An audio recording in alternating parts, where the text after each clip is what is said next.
সাধারণ সাহাবী নয়, যিনি পয়গম্বরের খাদেম ছিলেন। হযরতে আবু যর গিফারি, হযরতে আবু যর গিফারি খাদেমে খায়রুল বশর, खिदमतू में जिंदगी भर ना बनाया अपना घर। নবীর খেদমত করতে করতে নিজের জন্য একটা ঘর বানানোর টাইম পায় না এমন একজন সাহাবী। দুইটা হাত মিলা ডেকে বলতেছে, ও খলিফাতুল মুসলিমিন, এই যুবকের একজন ভাই যদি মদিনায় থাকতো তাহলে ভাই ভাইয়ের জিম্মাদার হয়ে যাইত।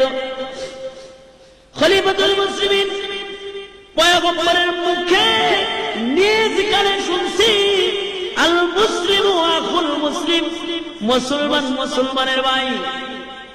এই জামালপুরের মুসলমান, আমিও তো একটা মায়ের গর্ভের সন্তান। আমার মা কত ধন্য মা, বয়ানে আসার আগে মায়ের কাছে দোয়া চাইছিল মা। সারা বাংলাদেশের মানুষ জামালপুরের ওয়াজ শুনতেছে, মাগো মা আজকেই তো সেই স্টেজে বয়ান করতে আসছিল, মা দোয়া চাই। মা দোয়া করছেন বাবা। আমি বলি মা, আপনাদের মতো মা বড় ধন্য মা, সারা দুনিয়ার মানুষ সম্মান করে গো মা।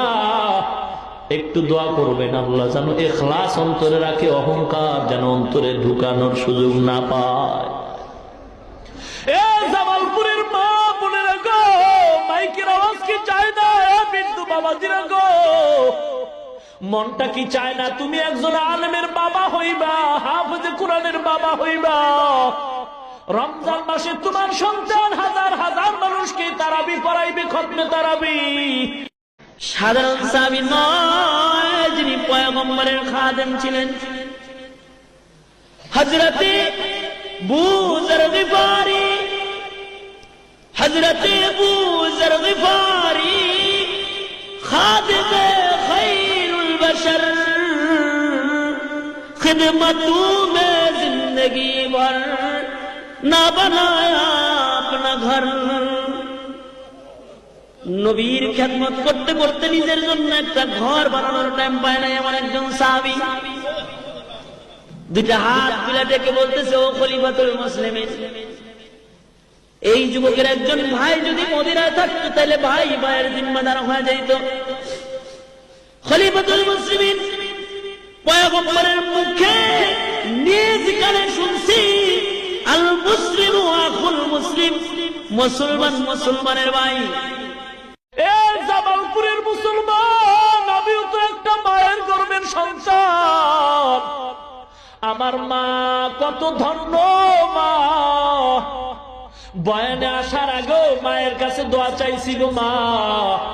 সারা বাংলাদেশের মানুষ জামালপুরের ওয়াজ শুনতেছে, মাগো মা আজকেই তো সেই স্টেজে বয়ান করতে আসছিল, মা দোয়া চাই। মা দোয়া করছেন বাবা। আমি বলি মা, আপনাদের মতো মা বড় ধন্য মা, সারা দুনিয়ার মানুষ সম্মান করে গো মা। একটু দোয়া করবেন আল্লাহ যেন ইখলাস অন্তরে রাখে, অহংকার যেন অন্তরে ঢুকানোর সুযোগ না পায়। এ জামালপুরের মা বোনেরা গো, মাইকের আওয়াজ কি চায় না? বিন্দু বাবাজিরা গো, মনটা কি চায় না তুমি একজন আলেমের বাবা হইবা, হাফেজে কোরআনের বাবা হইবা?